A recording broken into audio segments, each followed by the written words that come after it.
gece oyaq qalacam sabahım üçün.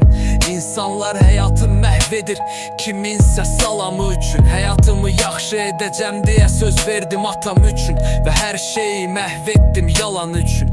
Mənim əsas yalandı gücüm. Əlimdə oynayır damarlarımı kəsməyə gözləyəm ülkü gücüm. Amma həyatı yaxşı etmək istədim sənin üçün.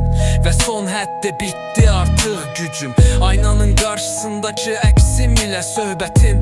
Gecənin üçüdür qızarıb artıq gözlərim. Ghost kimiyəm qalmır ayaq izlərim. Bir küncdə durub insanları izlədim. Olurulub adımları qaçmaqdan Ayzeki. Qazanıram nifrətimlə insanların nifrətin. Heç vaxt dəyişə bilmərəm insanların xislətin. Və öldürdüm özümü, Ayzek qoydum adını qatilin. Məni itirirmə çünki yoxam başqa paraleldə. Yazılarım gizlənib qaralama dəftərimdə. Həqiqəti axtaranda yalanlara batdım öz hisslərimdə. Öz yolumu itirdim izlədiyim ayaq izlərimdə. Ümid tapmışdım gözlərində. Sən bilmədin amma çox gözlədim mən. Sevgi axtarmadım özgədə heç vaxt. Çünki yaxşı hisslərinlə olan səni gözlədim mən.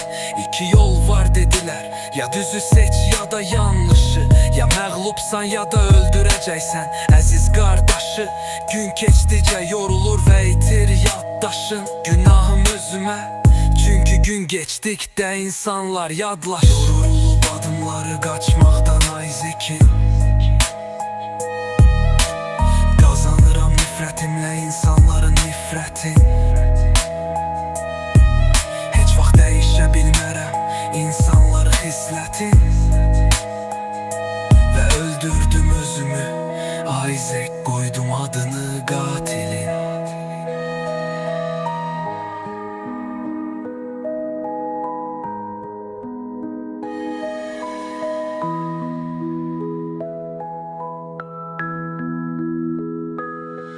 Ölümlə üzləşəndə yaşlar axacaq gözlərimdən.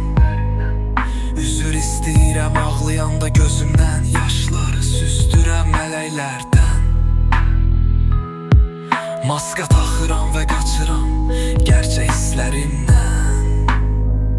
Axı görməkdən qorxuram və qaçıram aynakı gözlərimdən. Ümidlər ölən məzarlıq onlar üçün bağ olub.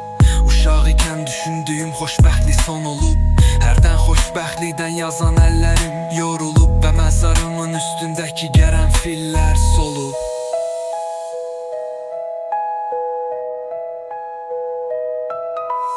Yolub adımları qaçmaqdan Ayzeki.